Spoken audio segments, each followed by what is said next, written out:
Hey folks, Scott from IT Rockstars. Hope you're doing well. If you're looking to generate high quality leads for your cybersecurity business or for your MSP, check out itrockstars.net. In this video, we're going to be talking about live events.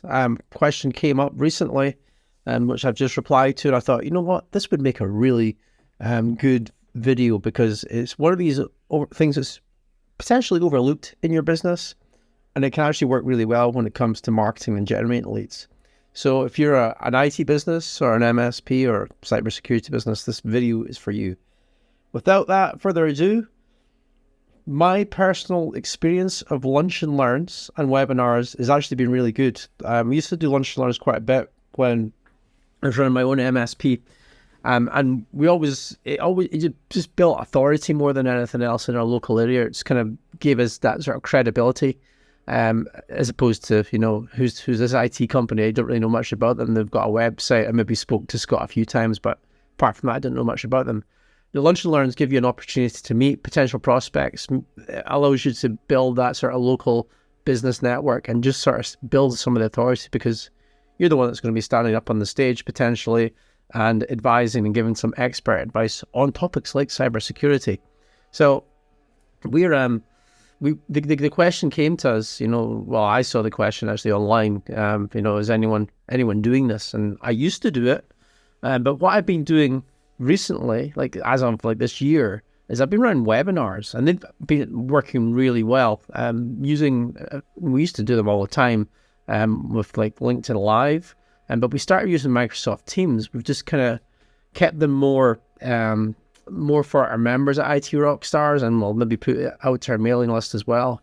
And we'll maybe put one or two social media posts out there too. But we found that using Microsoft Teams for these webinars works really well because when you type, there's a webinar feature in Teams. It's been in there for a few years now. It used to be called Live Events.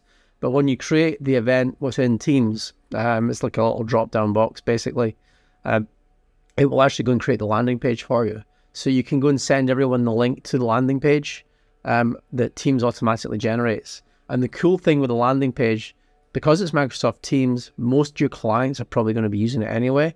And most of your prospects that you want as clients are going to be using Microsoft Teams. So they're aware of like the branding colors of Teams and the fact just how it works in general. So it's kind of something that they're already using in their business. So they're more likely to sign up to your webinar.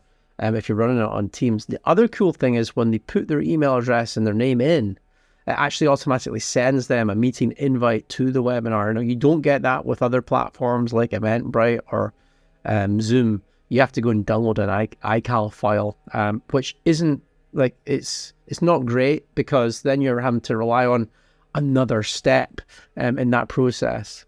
And the other benefit of it is obviously you've got the recordings. So when you run the actual webinar, and you've promoted it to your prospects and your existing clients, you've got the recording there because 9 times out of 10, you have maybe like 50 people that, you know, sign up and register onto the webinar. How many of them are actually going to turn up to that date and that time? And it can be quite disheartening if they don't turn up. You know, the last one that we did, and we were blown out of the water by the amount of people that joined it. It was like 20 people, which is a good number for us. And it's the perfect number actually because it's manageable. But there's a lot more people actually signed up for it but never actually attended.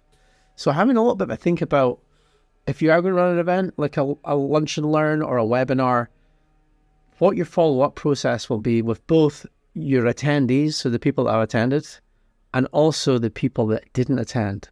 So almost have like two separate follow-up processes and kind of decide what they are. And the way that we do this at IT Rockstars as our follow-up for people that attended the event is they get put into our prospects CRM, basically our funnel within there, our pipeline within there. We use Pipedrive for CRM, and they will become a prospect within the CRM because they've listened to me talk for like 60 minutes or one of our guests talk. So they're obviously a technology business that's interested in growing their business with IT Rockstars, and they maybe just need a little bit of a hand in deciding, more information and before they join our membership. So it's worth having that follow-up process written down somewhere and what you're going to do with the prospects, because there's a lot of effort that goes into a webinar or a lunch and learn, and you know, you don't want to just pull it off. Yeah, okay, you've built some authority, but you actually want to get something out of it as well. You want to get a few meetings in the diary with potential clients. So, and the other, you know, the last thing with this is for the people that didn't attend, how are you going to market to them? So you're going to send them a recording of the webinar. Are you going to offer them something else? Like, you know, okay, you didn't attend our webinar on cybersecurity. However, we'd like to just do a one-to-one with you. You know, we can do an audit for you, and just send like an email like that to them. So that's two things to like, you know, plan as part of this, because there's a lot of moving pieces when it comes to a webinar or a lunch and learn. Certainly the physical ones, there's even more moving pieces, and I'm the type of person that's, you know, I like to automate as much as possible. So webinars work for me because I'm in a niche or niche. Whereas if you're building a local, you know, you're building your business and you've got sort of a local market that you're servicing, then certainly a lunch and learn is definitely the way to go. Anyway, that's it for today. Thought I'd share that with you. Take it easy. If you're not already a member of IT Rockstars, check us out over at itrockstars.net. We help MSPs and cybersecurity companies grow their business with things like webinars and lunch and learns. Take it easy. Bye.